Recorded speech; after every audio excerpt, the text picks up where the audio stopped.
Welcome to Football with Cheese. We are switching it up a little bit. I was going to do all the offensive first and all the defense, but I decided to go and do safety because it's a quick video and save all the longer ones for the weekend. I won't go as in depth on like wide receiver, corner, basically the rest of the positions because there's just so many on the list. It would just take too long. But safety, it's pretty weak in this draft, so I can go a little more in depth. Just make sure you are subscribed so you never miss a video and hit the bell for notification. So last year, in 2024 NFL Draft, safety was extremely weak. There was no safety taken before pick 47, but it had some depth. But overall, weak position. This year, it's got two very likely first rounders, so stronger at the top, but it just doesn't have the depth, and neither class is very good. So this should be a little bit quicker video than the tight end or the quarterback. So let's get right into it. Malachi Starks from Georgia. He has insane instincts and incredible ball skills. He is fun to watch. He's versatile. He's played deep safety. He's played the box. He can play slot corner. He just looks like a natural leader out there. Most NFL teams will have the middle linebacker with the green dot in his helmet, calling in the plays. I would have him do it if he's on my team. When he's out there for the Bulldog defense, it just looks like everybody's listening to him. But here's the thing with Starks. He was better in 2023 than 2024, and his workout was disappointing. I think he's more athletic than that, but the agility drills especially were below average. So he might have to be a safety only. If he has to play slot corner, the real quick slot receivers will give him trouble. But he's a first-round pick.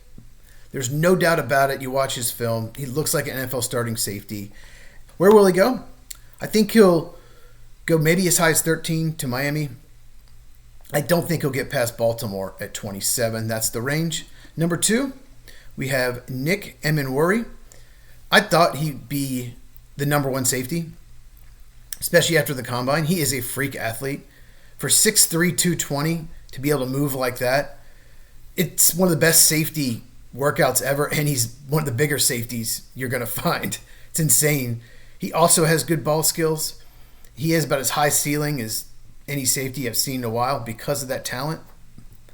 But he does struggle in some areas. He's not the best change of direction in coverage. Sometimes he relies too much on his athleticism, and he just needs to be more technical in run support. He may be a box safety only, despite the athleticism, but he should excel there. If he gets in the right system, he will be a playmaker.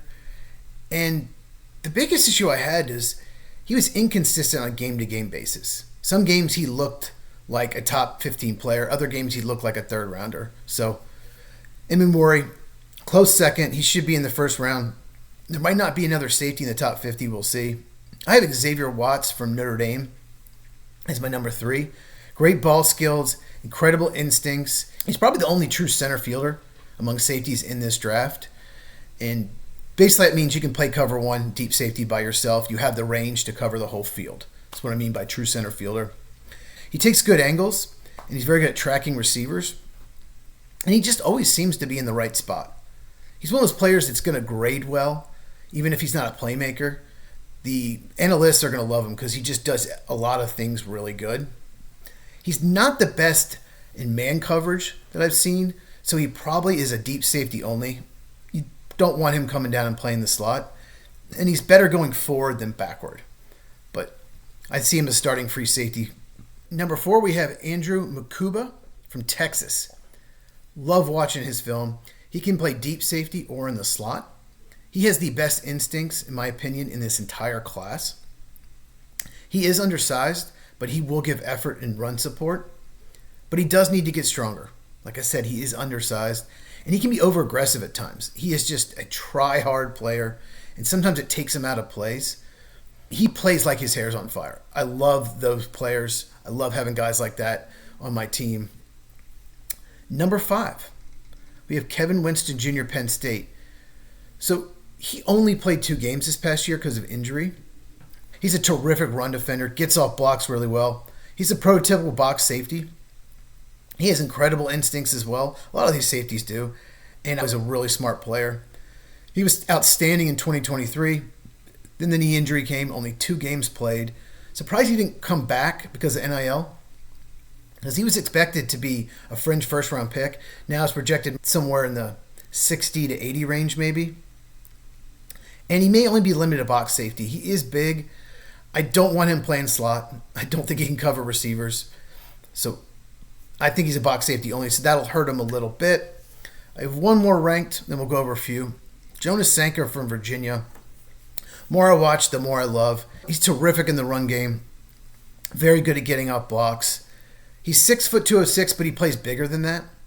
And just like Watts, he seems to be in the right spot most of the time. Another player will probably grade well. He's athletic enough to play deep safety or box safety. He was like a 95 percentile athlete at the combine. He had a really good workout, and he had a really good Senior Bowl week. So he's definitely trending up. The big issue I have with him is sometimes he has trouble locating the ball in the air. He just doesn't find the ball, can get a little grabby.